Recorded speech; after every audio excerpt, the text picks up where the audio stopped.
How you doing, Miss Singer? Good, Mr. Good. Allen. Okay. Good. Good. So I'm gonna ask you a couple questions about your assessment data, if you don't mind. So, first question, while as we start off, why do you think it's important to do data-driven instruction? It shows me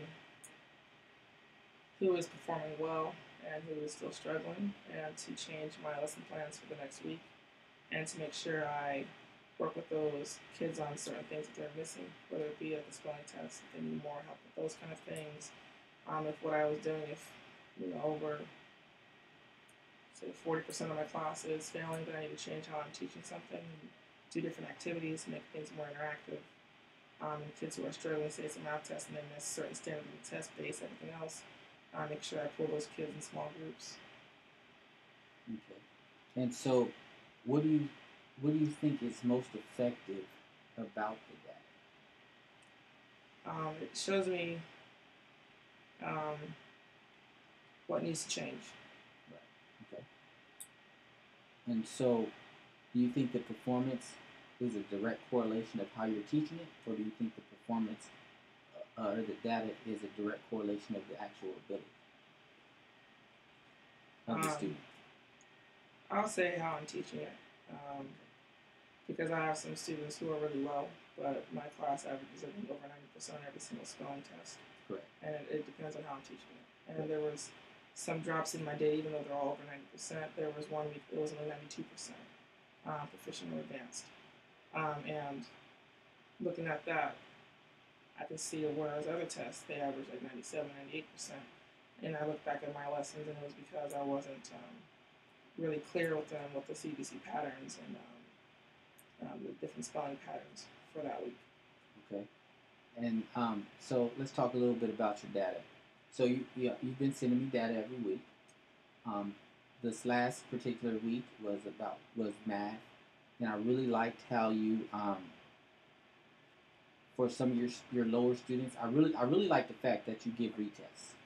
I really like the fact that you give retests, and I like the fact that your retests, all your retest data, is higher than the original test data, which is telling me and you know whoever else looks at the data that you've changed something in your teaching strategy or the way you implement the instruction, and they're getting it on the second time around.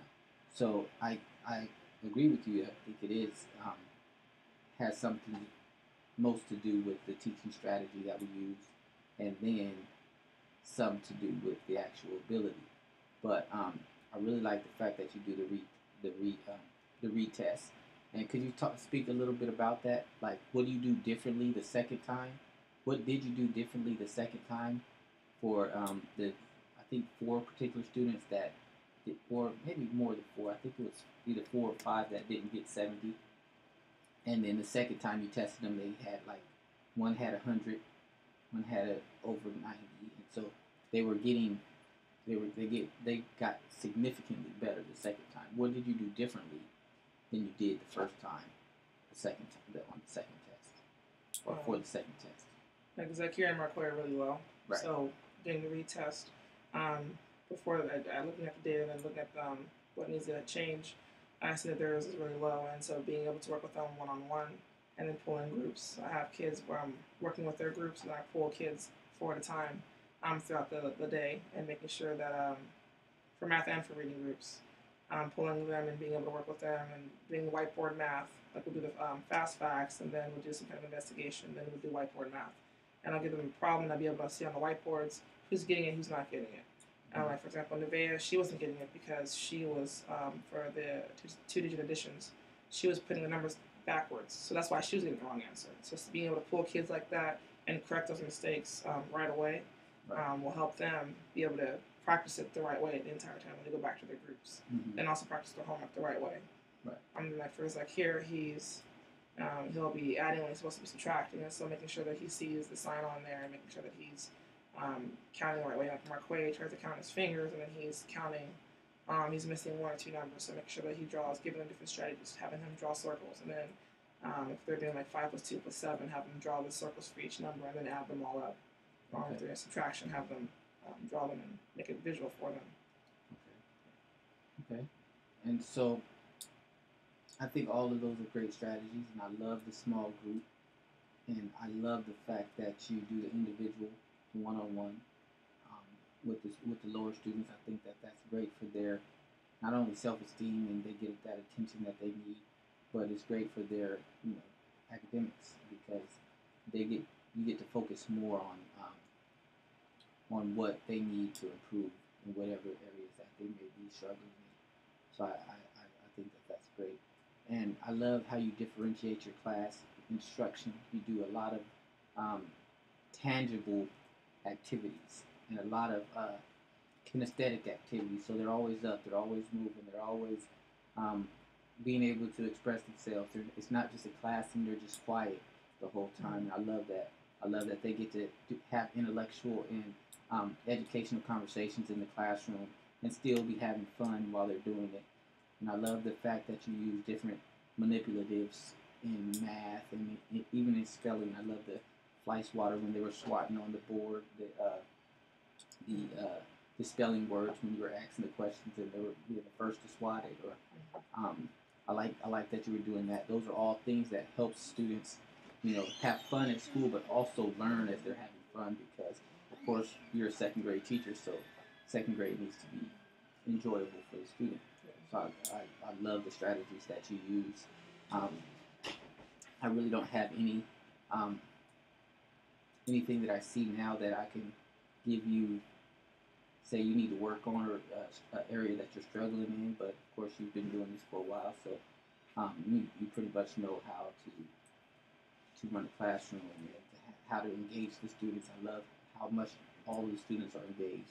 And I love the family time or the family meetings that you have before you actually begin, and everybody gets in the groups and they kind of discuss how positive behavior helps them as far as the points, as far as how the classroom will run. I think that helps with the classroom management.